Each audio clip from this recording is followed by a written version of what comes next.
Assalamualaikum warahmatullahi wabarakatuh. Nama saya Siva Salsabila.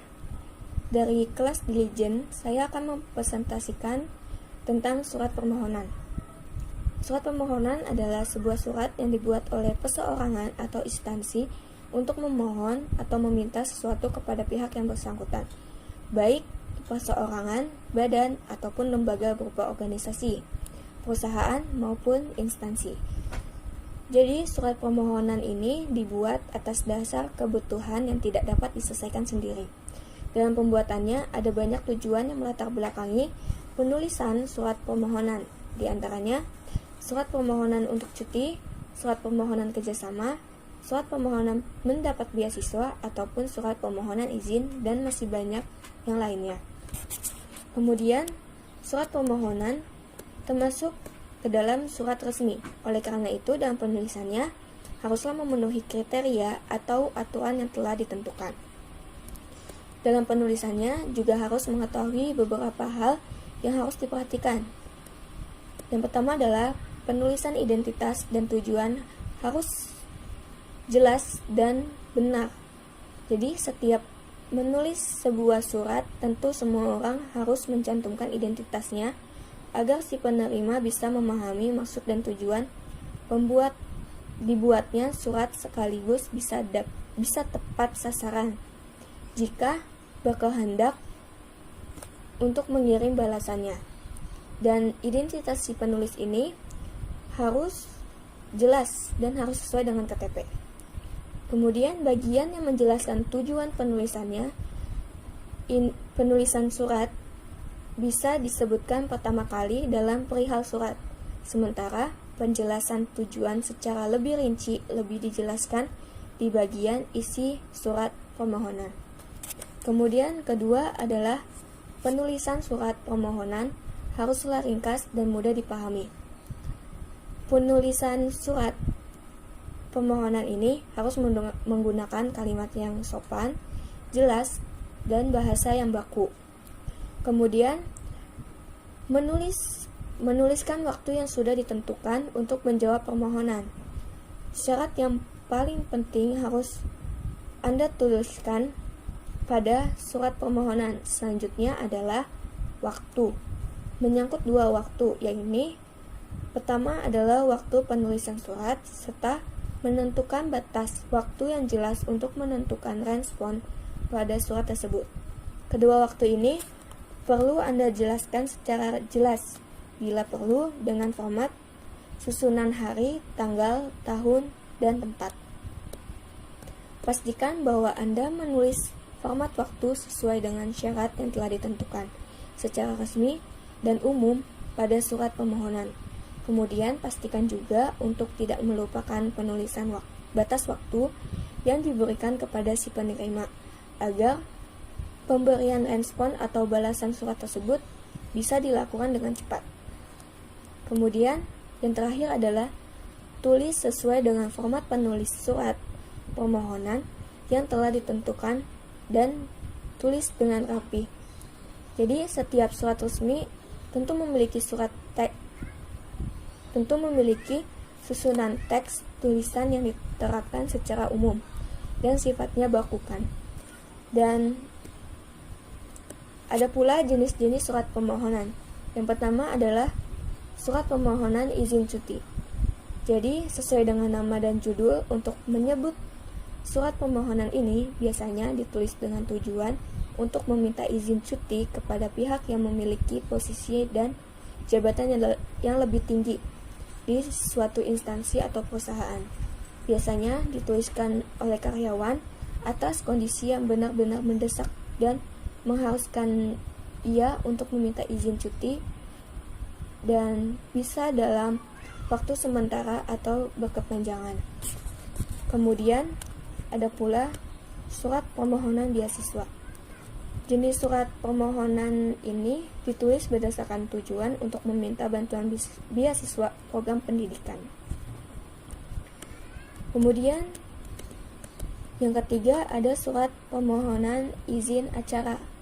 Nah, surat ini bertujuan untuk digunakan sebagai barang bukti resmi terkait perizinan berlangsungnya kegiatan atau acara. Sifatnya sangat penting agar acara yang telah direncanakan bisa berjalan dengan lancar serta tidak berkendala hal lainnya. Kemudian yang keempat adalah surat permohonan sponsor.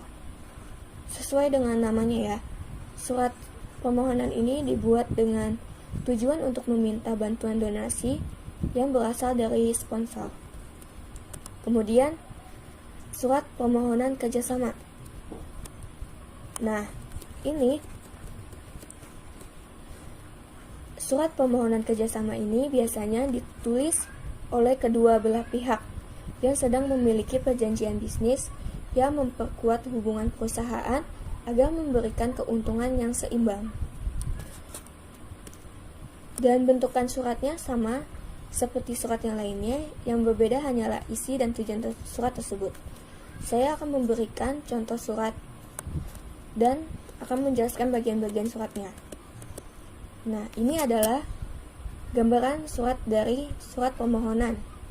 Yang pertama adalah bagian kop atau kepala surat, bisa juga disebut dengan judul surat.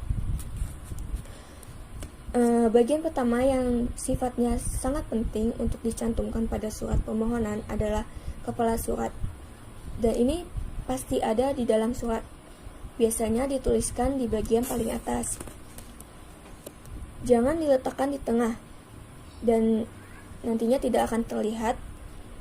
Namun, kop surat juga bisa dicantumkan jika si pengirim tidak berasal dari lembaga resmi. Dan bisa diganti menggunakan judul surat. Jadi, kop surat atau judul surat ini pasti ada di dalam surat. Dan kepala surat ini terdiri dari nama instansi atau lembaga perusahaan yang berkaitan dengan berkaitan dengan si pengirim surat. Kemudian bisa disertakan logo sekaligus nama lengkapnya. Kemudian ada juga waktu surat. Bagian ini tentang waktu penulisan. Penulisan ditulisnya surat sekaligus penentuan batas waktu respon surat.